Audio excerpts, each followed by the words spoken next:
Greetings, shipheads, and welcome to Talking Ship, the Venture Asheville podcast, where we talk about issues and topics in entrepreneurship. We are the Venture Asheville team. Venture Asheville is the high-growth entrepreneurship initiative of the Economic Development Coalition for Asheville-Buncombe County. We build entrepreneurs and get startups funded. I'm Jeffrey Kaplan, the ship's captain, director of Venture Asheville, lover of springtime in the mountains. That's right. Yesterday it was sunny and beautiful, and it might snow tomorrow. So yeah. For those watching or noticing how it sounds a little different, I am recording this one from home today because at any minute my daughter will wake up from her nap and make her fourth appearance on this show in less than 14 months. So maybe she'll make it into the show this time, maybe not. We'll see. With me, as always, is the wonderful, smart, talented, considerate, and creative Juliana Moonwalker, our master of interactive media. Moonwalker, what's good? I am with you on the springtime weather in the mountains. I All over just the place. enjoyed a very warm noodle soup at the noodle shop downtown, and it was just delightful. Went with some coworkers, enjoyed some spicy soup.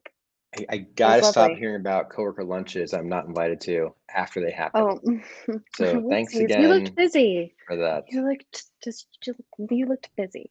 Sorry about that. Yeah. Hope it was good. It's a good place, noodle shop. Been there for a long time. Oh, it was great. Right there Yeah, at been there for a College long and time. I guess Broadway. Yeah. And I got a whole big thing of soup for $6. I had soup for lunch also. It was leftover that my I wife love made a soup. couple nights ago. It was Yeah. like a spicy chili kind of soup with some corn and some beans and I chicken. respect that you eat your leftovers. I I respect that. call it old food sometimes. Like, hey Danielle, got any more old chicken? And she doesn't care for that. She thinks it's just I love kind of ruins it. leftovers.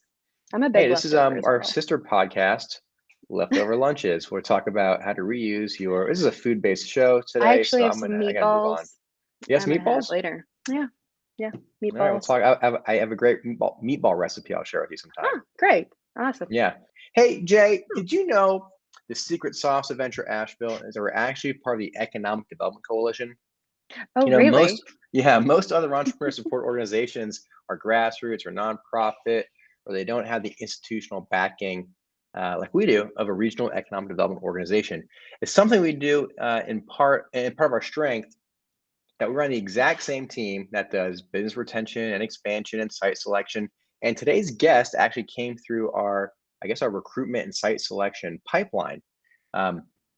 We've never had like a true startup come through that. It's very exciting to have a startup come through that pipeline and get involved in our community. I believe this company chose to come to the Asheville area because of how well our community can produce high growth hospitality-based ventures. And when I say hospitality-based ventures, I mean things that are like in leisure and hospitality, including food and beverage, and the CPG consumer packaged goods space. Laura and Seth from Legally Addictive Foods. I even have a little bag here with me. I brought it home to show my wife. And I said, hey, have you had this before? And she immediately said, yes, I had it at your thing.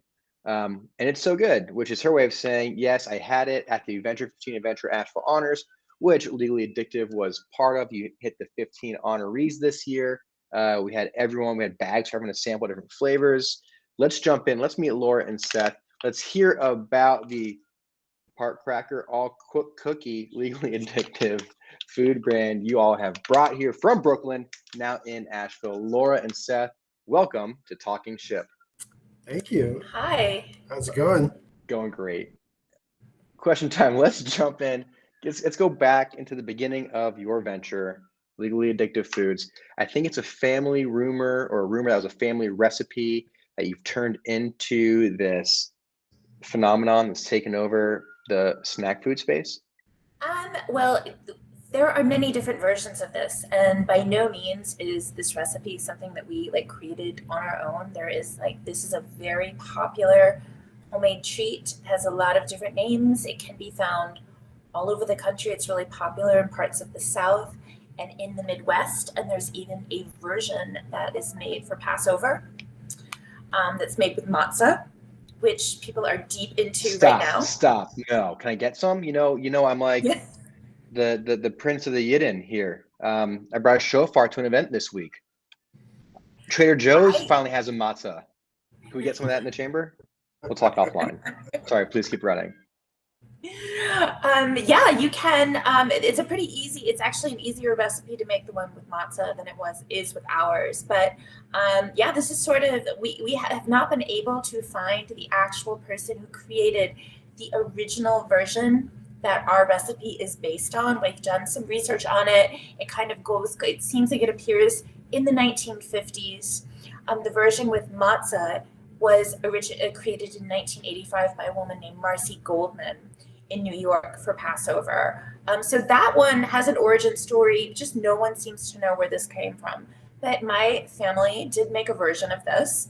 And I just kind of like, when I was an adult and living in New York City, this amended version, just probably the most widely made one, was the one that we started making. And I started making it in my home kitchen. I started giving it away to parties as holiday gifts and so forth. So that's really the origin of it. Like, it just was kind of this recipe that just, it seemed like existed everywhere. It's all over Pinterest. But what didn't exist was a shelf-stable version of it. So this version that we have with its shelf stability and with like really good ingredients is one that we created in a process to scale. That's something that we did. That's ours. So do you remember your first sale? If you're doing this I imagine you're at like local markets or something, seeing if people will buy it. Yeah. Do you remember your first sale? I do. Yeah. This was right when I really wasn't even like a company. I was just kind of doing this without being a company. I was selling this at an Etsy market in Brooklyn. And it was a huge blizzard. We were in Williamsburg and they opened up the market and I just had like a bunch of cookies out. People were just coming over and grabbing them off the table, and then just people started buying them. I don't remember the exact person, but I remember that general moment and that day and how that went. So this is the second Asheville startup that started at a market in Brooklyn. The first one that I know of was Everyday Oil, where she was doing something similar. She was doing her oil blends. Her friends were like, you should sell this. This is great. She went to a local market, sold out immediately. I can just picture you guys in Brooklyn, like near Crown Heights, in the Williamsburg area, and like the Chabadniks running in and seeing the matzah and the chocolate and asking to see the hechsher and where it came from and talking to the mashgiach and being like, guys, it's a You showed off your Yiddish skills there, Jeffrey. Thank you. If you like that, I got a great startup pitch to share with you. I got a dating site you're gonna love. What was it like building a company in Brooklyn at that time, going back to the beginning? So my follow-up question is gonna be, what's it like building a company in Asheville today? So take us back to like what the operations and your resources and what the community was like. Well, you should start with, so when Laura started, I wasn't even in the picture. We didn't even know each other. So you have to start that. How'd you guys meet? That was really a time. It was really a time. This was like the end of 2015. It was really a time when Brooklyn was a brand and there were a lot of young food businesses coming out of Brooklyn. It was really like a big thing, and it was like an exciting thing to be a part of. There was this massive communal kitchen that opened up that was a really, really big deal in the food business. And like that's like really the very first place that I was like able to produce cookies consistently. Double down on that. So that's like a commissary. You rent space and equipment as long as they're in there, and maybe there's storage. Yes. Exactly. So that open space allows for more entrepreneurs to get in, prototype, start creating. Exactly. That's right. Yep. There were caterers, pizza makers, sauce makers, you name it. It was called Pilot Works. It officially, unfortunately died a couple years into it. suddenly died a sudden death. But it was a really great community, and like it was just this time when I said before that, but like Brooklyn was a brand, and it was right after like there was some other brands who had kind of started the whole wave, like Mast Brothers and Early Bird Granola. Were two brands that were really making it nationally and kind of like put the whole food thing on the map. And then just what holds everybody back in New York is the space. So when we had this, everybody just seemed like they were just like little businesses coming out of the woodwork everywhere. Was it collaborative? Yes. It was, yeah. People helped each other out. It was a community aspect of it. There was, yeah, it wasn't just the fact that they built out kitchens. There were basically 16 kitchen stations within this space, and you were next to, and you'd rent it by the hour. And so you would literally be next to, you don't know who, but either a catering company, maybe another smaller food company working right next to you. And that was also, that fostered the community, because if you went in there multiple times, you would always end up borrowing something from somebody. But also Pilot Works, or at that time Brooklyn Food Works, also had a whole community aspect to it, where they did foster and have events, foster community, help with education, bring in speakers, and it did, it was basically built on, I think, the Silicon Valley model. Monthly dinners, a weekly dinner kind of thing. Yeah, stuff like that. So Seth, how did you connect with Laura, and what are your respective roles on the team? I connected with Laura on a dating app, and we were actually dating. Nice. Yes.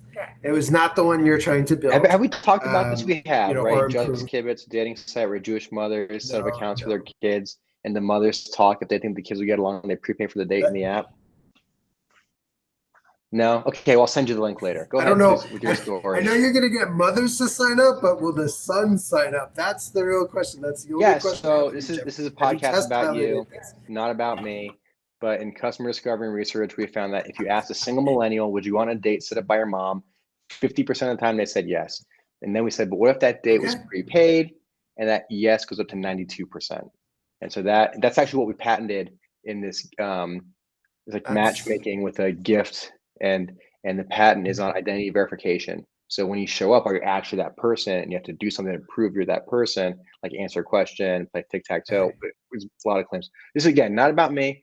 But if you want to go justkibbutz.com and watch the video, you can. Back to you, please, Seth. It's sponsored by Legally Addictive Foods. Make it happen. I'll sell it to you right now, whenever you want. A couple of bags of these cookies. We met on an app called Happen. I don't know if you remember this app or familiar. I'm not even sure if it's still around, but it was basically the app that would match you based on geographic proximity to someone else. Sort of the polite way to say it is the sliding doors app, where you happen to pass somebody in the street or at the market, and it says, "Oh, you two have crossed paths."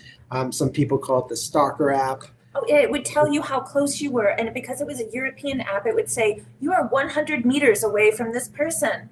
You're like, oh my God. Interesting. What does that mean? So Grindr does this. Grindr does this, but by the foot.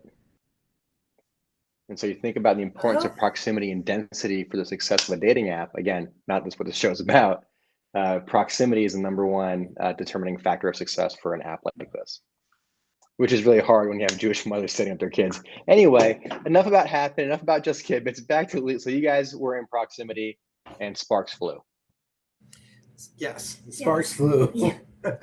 Yeah, sparks flew. We were dating for 3 months. Yeah, 3 months. I was also trying to actually launch a food business with a friend, coincidentally, on the side. And that fell apart because in the middle of the night, he texted me that he does not wish to pursue any sort of capitalistic endeavors. And I said to him, well, this probably won't work out for you. So that kind of put the kibosh on that. Fortuitously, because actually, while I was working on that project, I was like, I was having problems with him in the first place. And the more I got to know Laura and her business, and the more she was telling me about her brand and what her product was, I was getting more and more actually interested in her product anyway. So that kind of created this opportunity where I don't even know how we decided Do you remember? I don't remember. Well, what was your food product, Seth? Guess not. I don't really remember. It's going to be. It was it was going to be a pizza sauce, and that's all I can disclose. I knew it. Somehow I knew it was going to be sauce based. I just had a feeling about you. It was saucy. Yeah, I'm saucy. Yeah. I got it. It was saucy. Cool. Yeah, it was very saucy. My Yeah, brother-in-law it was delicious. wants to open up a chili-based food truck. So just imagine going to a food truck and have like 2 or 3 chilies. Oh, that's I'll Yeah. go in on that with him. You in? Jay, you in? Yeah, All right. I'm in. I'm All right, in. I'll let him know. I love chili. All right, so at some Can you point, order it on the Kibitz app or? no, we just do cholent. That's a real deep cut for people who've been to yeshiva. I actually don't even know that one. So okay, cool. And I've not been to yeshiva. So, okay. Sorry, the baby's with me here in the background. She's doing well. Everyone, thanks for asking. So you're in Brooklyn up until like 21, 22, and are you outgrowing the space? Are you feeling like you want to get out of New York? The pandemic makes you feel boxed in. You're like, I've heard about the food mecca of Asheville. Maybe that's how the story goes. So how do you go from Brooklyn, the shared space, clearly doing very well? You have distribution channels. You've got incredible branding and packaging, multiple flavors. How do you go from that trajectory to saying, let's go to North Carolina? Okay, well, there had been a number of movements in between there. We left the communal kitchen just simply because we outgrew it, and we found our own kitchen. We made our own kitchen. It was actually in the same building. So that was great. So we had, we still had that community there, and we had gotten to know lots of people that worked in the building. So yeah, with another company, we actually built our own kitchen. And then 2 years later, we built another kitchen in the same building. Again, we moved from one floor to another. So we were on like the 2nd floor, the 6th floor, and the 8th floor. And then I guess, it was right around, we knew we were going to have to move the business outside of New York for space reasons. You just can't make any more product. You can't store the product. It's insanely expensive. It's not made for making anything on any kind of scale, like at least not anymore. I think you would have needed to get in decades ago to find like something like what we have here. And we were just looking around like kind of at the beginning of the pandemic, and we had been looking at Lancaster, Pennsylvania, because they also have a really great food community there. And I have an aunt and uncle. I have an aunt and uncle there, in case you're wondering. Oh, yeah, it's a lovely place. They're not Amish, but they are lovely. Oh. A different kind of ish. Yeah. Got it. So yeah, and then that did not work out. We found a great space with a great owner, but it just was going to take a tremendous amount of money to fix this place up. It wasn't like a food safe or food anything space. It was a garage. It was a garage. Automobile garage built in the 20s. So a lot of charm, take a a little lot bit of of- character, but not good for food. Tons of charm and character, and a nice loading dock. But other than that, So do you want to tell the rest of it, the next part? the whole Which was Asheville. like a year later. So yeah, like we're in the pandemic, and we're just trying to like deal with the pandemic and being in the city in the pandemic. And then we had a list of places that we were considering, but this is totally unexpected. So I mean, we had considered North Carolina kind of early on because I was reading on things of where to relocate your business and best states to operate a business, and North Carolina always made the top 10. What initially concerned us was, well, first of all, the geography was perfect. Like the stat that always sticks out in my head is that, you're within 2 days of shipping of 50% of the U.S. population because of the northeast and southeast seaboard, which is great, especially great for us. But the one thing that kind of always held us back was like the temperature. And we had always, just assumed because that we use chocolate. because we make, it's our product has temperature chocolate sensitive. and we have to ship it and it's temperature sensitive. And we thought about producing chocolate in a hot environment. And so that kind of like dissuaded us for a little bit until we actually happened to come to Asheville during a extended Christmas vacation that was extended because our production kitchen had to shut down for COVID. We had a COVID outbreak, so we had to Do shut you down. remember this one? It was late 2021. It was like another wave when everyone got it again, December 2021. Yeah, that was crazy. Post facts. Is Yeah. that wasn't the original recipe? That was Yeah, that Omicron was or Delta. Delta, I think. One of Delta. those. It was Delta. Delta, Right? Yeah, it was Delta's a Delta. It tough wasn't one. I don't think it was Delta messed people Omicron. up. Yeah. Yes. And so we shut down. There's been for so an many. Who can keep track these days? It was post-vax. I remember that. I was like, what? Okay. Anyway, so yeah, so we decided to take an extra 4 or 5 days of vacation, if you will, or break. And Laura brought up, she was like, well, you know what? We have some extra time. Why don't we? Oh, we were in Virginia, by the way, at Oh, my mother's sorry. house. This Yes. is how the proximity to North Yes. Carolina. We were not. Yeah, So, we were in Southern Virginia, and Laura's like, well, let's go just hang out in Nashville. You've never been? Or I'd never been here. She had never been here. I was here when I was 8, and all I remember was, that it was a mountain town, but, with liberal leanings. Let's put it that way. Then we came here, we drove here, and as we're here, we're both like obviously enjoying everything the city has, and it was right before we got here, like January 1st. Got here. No, we were here for New Year's Eve, Eve. which we spent in the only hotel room that we could find in Asheville, because I guess everything was booked, and we also had 2 dogs with us. So it was like some hotel by the outlet malls. So Yes, the Beautiful Comfort scenic Inn or outlet whatever. mall. This is the Well, beautiful that's a major scenic growth outlet mall. corridor, so let's not people think we're being disparaging. It's just a growth opportunity for the area. No, absolutely No, not. not at And all. welcome CarMax. Yeah, sure. And, Love it.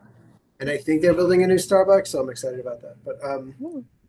anyway, okay, so we were here, and by the way, that was the year where it was 70 degrees on January 1st. So it was just Yep. like absolutely gorgeous, obviously.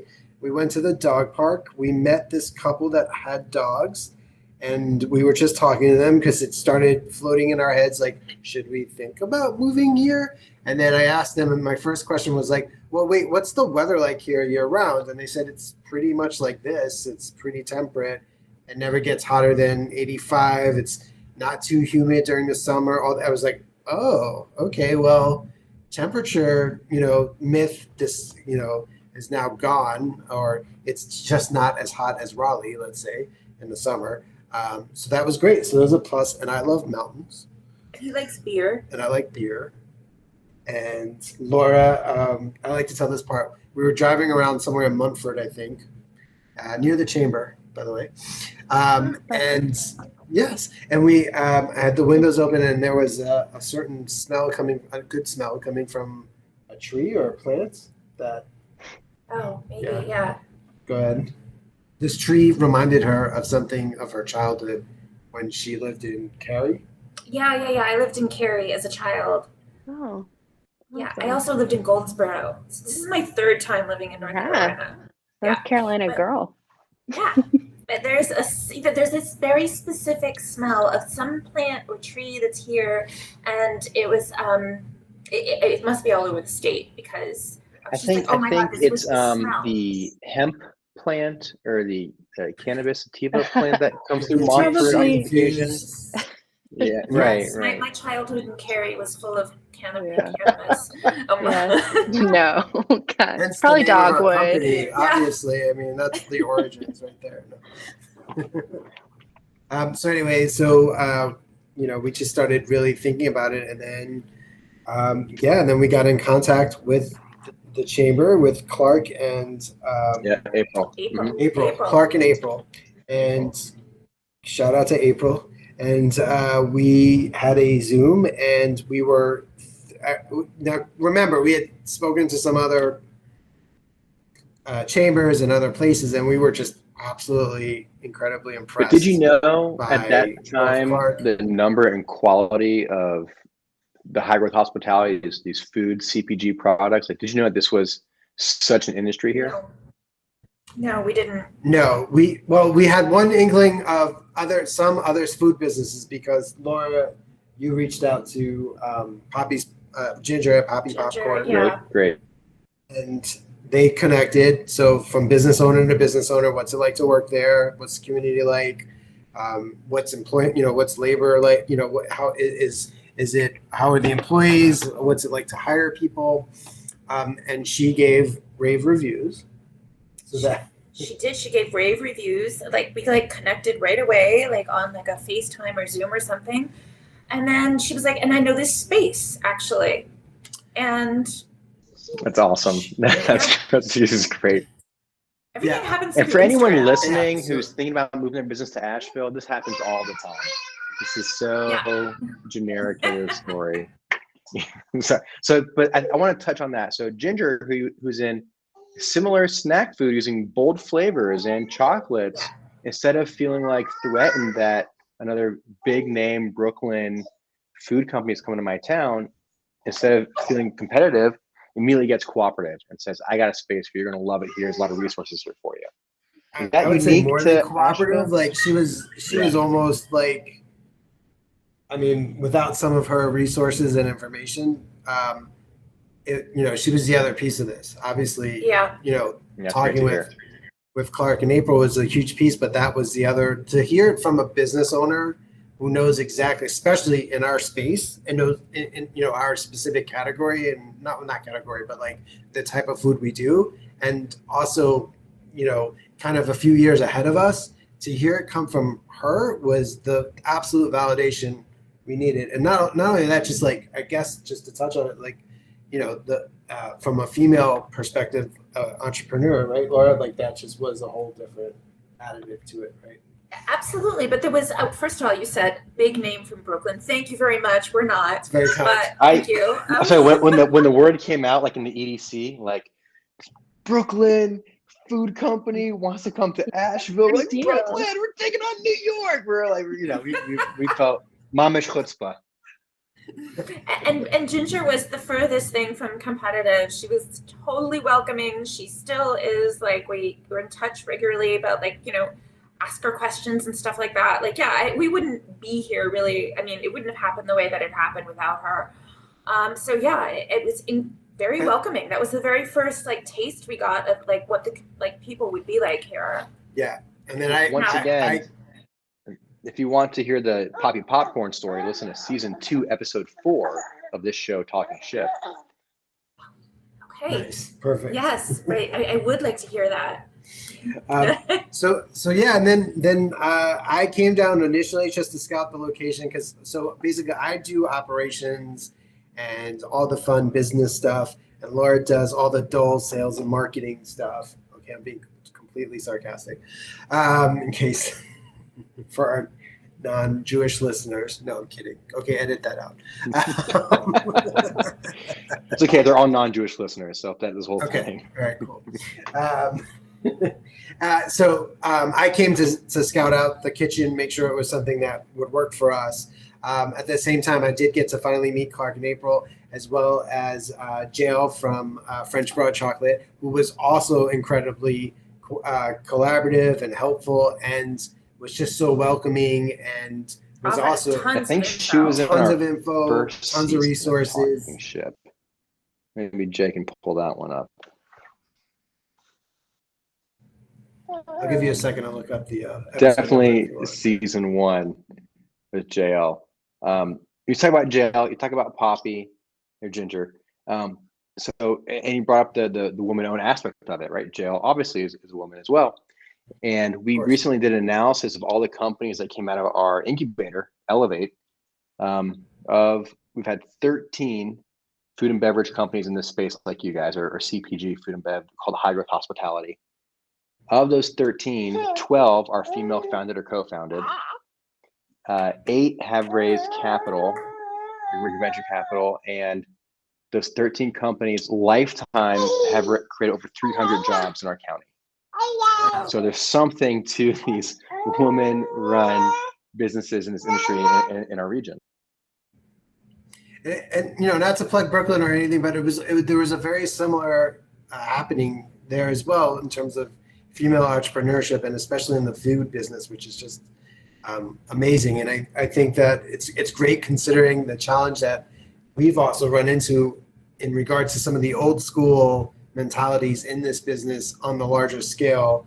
When you're talking with bigger food companies and distributors, it's definitely still, thankfully, it seems like it might be starting to finally adjust to the new dynamics, let's say, but we've definitely run into a lot of old school, patriarchy male stuff.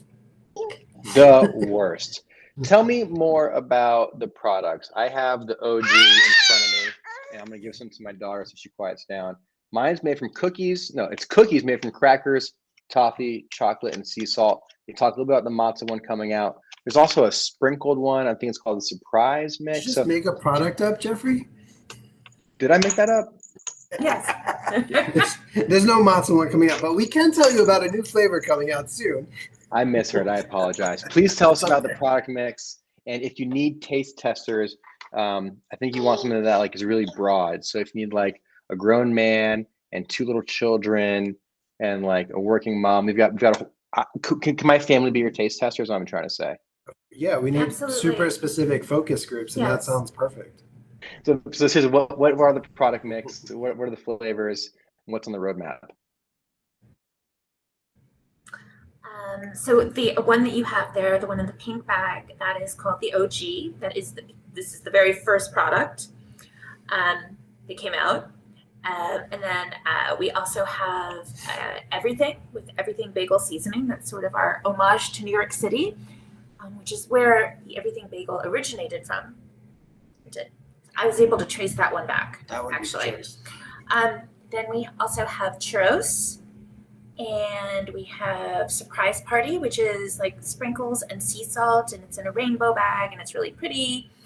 And what else do we have? We have seasonal peppermint crunch, which salted is gingerbread. that's for the holidays. Salted gingerbread, which is a new flavor that came out for the holidays. That is a collab product with Spice Walla, who has also played a Nice. big role in Great. our company here. Hold on, Jeffrey. has You to look mean up the image. James Beard Award-winning chef marijuana Correct. Ronnie from Spice Walla?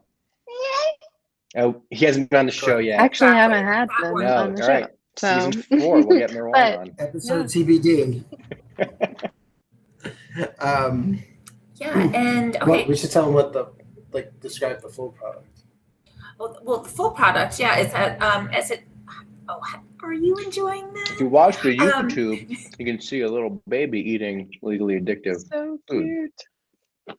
I'm sure she's great for her That'll- little teeth. yeah. My wife would kill me. Good thing she doesn't watch the She's show. like- She likes it. Maybe we'll Yeah. put this on social media, Laura. She's not gonna scream anymore. Yeah, hold the bag. Hold on. There we go. Perfect. Okay. So got, cute. got the screenshot? Okay, good. Leave all this in, Jay. Leave all this in.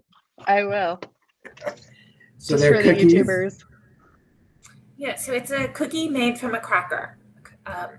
We call it, as it says, cracker all cookies. So it really is in the cookie category, even though it says cracker on it.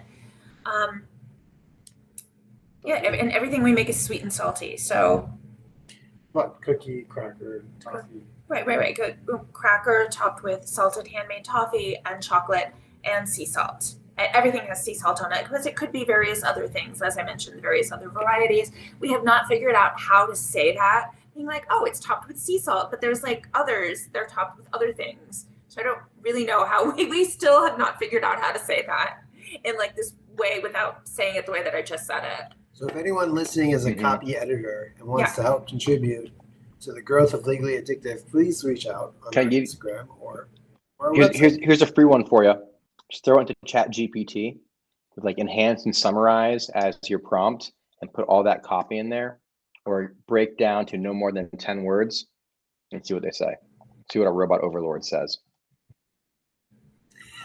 Yeah. Skynet. Okay. That's a good idea. I'm going to try it. I actually tried to subscribe to but I haven't been given access yet. They're, I guess, limiting access. I'm in.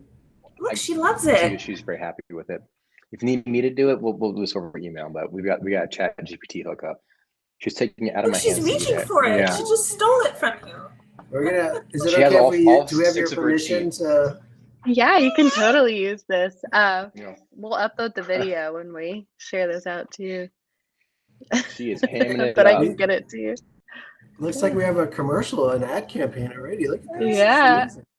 It's We'll, She's so we'll cute. happily be paid for her likeness and free cookies. So I want to play a game with you guys called Seed, Shop, or Shutter. This is a game we play with entrepreneurs. It's a new game where we ask you, it's kind of like the old MFK or Mary Shag Kill, right? So we're going to give you 3 emerging trends in your industry. And will you seed it? Are you going to invest in it for the future? Are you shopping it like you want that right now and it's your go-to? Or shut her down. We don't want anything to do with that. All right, so I'm going to list 3 trends. And then you tell me, do you seed, do you shop, or do you shutter? All right. First one is plant-based foods. So everything from plant meat to oat milk. The next is D2C brands, D2C, direct to consumer brands, or going damp, AKA being sober curious. That's a new trend for 23. Well, the last one is definitely shutter. Yeah.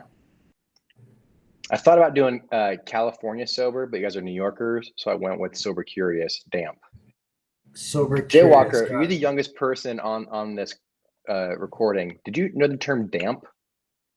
I'd say that in our first episode of this season, actually, because we were recording it in You said January, and damp? I said I was doing a damp January. Yeah. Get out of here. Yeah. What does that mean? Can you elaborate? So a lot of people do dry January where they don't drink the entire month, but I celebrate my birthday in January and Asheville Restaurant Week's in January, and a lot of my friends have birthdays in January. So I want to drink a little bit, but I don't want to drink like as much as I might. You want to be another soaked. time. Yeah, I don't want to be soaked. I don't want to be like hungover a lot. Got it. A lot. All right, so shop, Okay. seed, shop, or shutter. Plant-based foods, D2C brands are going damp. I'm gonna say Yeah. And you have to pick one for each, right? I mean, It's supposed to be tough choices. Yeah. It's not supposed to be So so, you have to straightforward. It's supposed to be Yep. somewhat nuanced. it's not supposed to be Right. easy. okay with that. Oh, well, from a business perspective, as opposed to personally. speaking. Sure. Can you do like a vegan version of this chocolate? Have you tried that? Is that just like we have Tyler Koch on from Paiza, and he's like, I can't make a gluten-free pizza. We're just never gonna do it. I think seed, because I think there's some really good stuff out there. When it's done well, it's done well. For example, Dare cheese.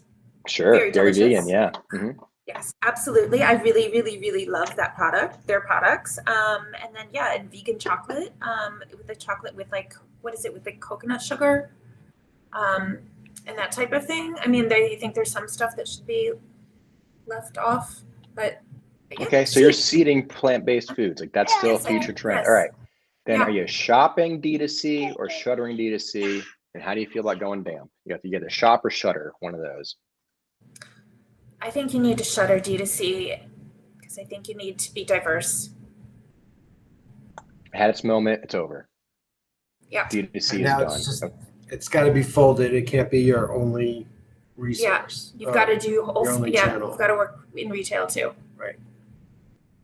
All right, so we're shuttering D2C, and that means we're shopping, going sober curious. We're gonna try it.